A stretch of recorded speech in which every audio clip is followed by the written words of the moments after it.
Rise and shine, everyone. 9 o'clock on your Sunday morning. So glad you're waking up with us here on 13 Sunrise. I'm Matthew Foltz alongside Lindsay Monroe. Hope your weekend has been going great.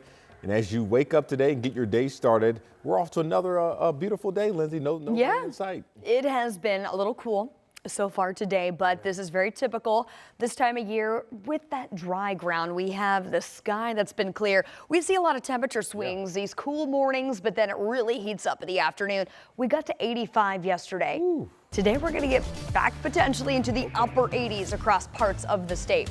We'll get to your forecast in just a second, but real quick, a traffic note. If you're driving out on the west side this morning, we do have some construction along I-70 eastbound. This is out near Sam Jones Expressway, so you can see we've got some cones set up. Traffic is all down to one lane. It's a very small stretch of I-70 that's getting worked on right now, but potentially could cause some slowdown. So do want you to be prepared for that. Should reopen by the morning rush hour tomorrow.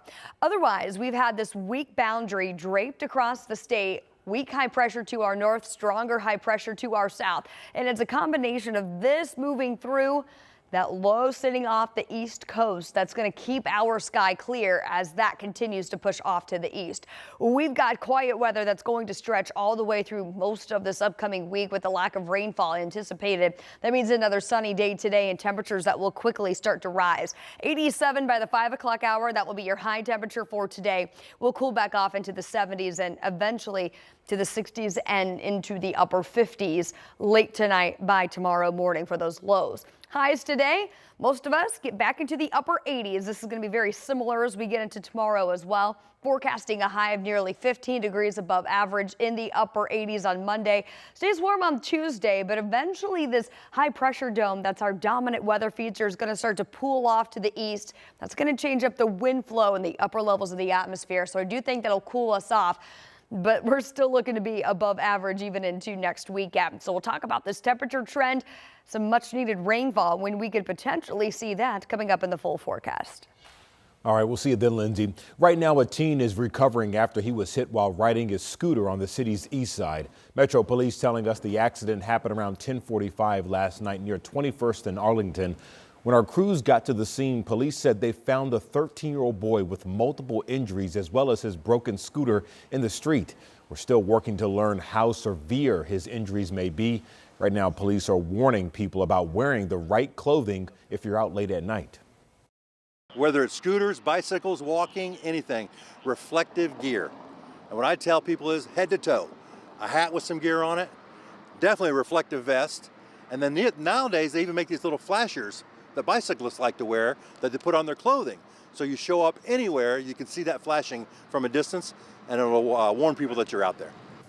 Yeah, good advice right there, and glad that boy is okay. Right now, police tell us the driver involved in this incident is cooperating with investigators. Detectives say they will be interviewing that driver and conduct a blood test to see if they were intoxicated. Well, developing this morning, we are now learning a coach has resigned from Warren Central High School after allegations of students getting burns and blisters from a dance practice at the high school. And we want to warn you that some of the pictures you're about to see may be hard to look at. Now, multiple parents of girls on the Warren Central High School's majorette team tells 13 News their daughter's hands got second-degree burns after being forced to do bear crawls on the track in the heat. And now some of the parents want to take legal action. The school says it cannot comment any further, but they did say the coach turned in her resignation and the school accepted it. Superintendent Tim Hansen and school board president Rachel Burke releasing a statement saying in part, quote, "What we can say is we will address the matter adhering to our policies and procedures while reflecting our local values. We are deeply saddened by this report and our priority is to support our students." Now you can read more about that statement as well as this story and hear from the parents right now on our website at WTHR.com. This weekend, 2 families of fallen police officers are trying to help others. The annual Bill Toney Memorial took place in Beech Grove yesterday. Officer Toney was killed in the line of duty back in 2000, and his family held a concert and cornhole tournament helping raise money to provide officers with bullet-resistant windshields. In 2022, Elwood police officer Noah Chanavez was also killed when a man allegedly shot him through the windshield of his police car. Their family's foundation partnered with the Toney family to cover the cost of one windshield. Now both families say they're trying to prevent more devastation.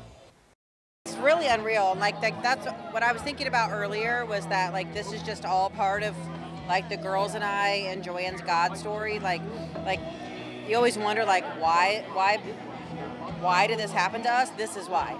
This is why. Now, this week marks 25 years since Officer Tony died.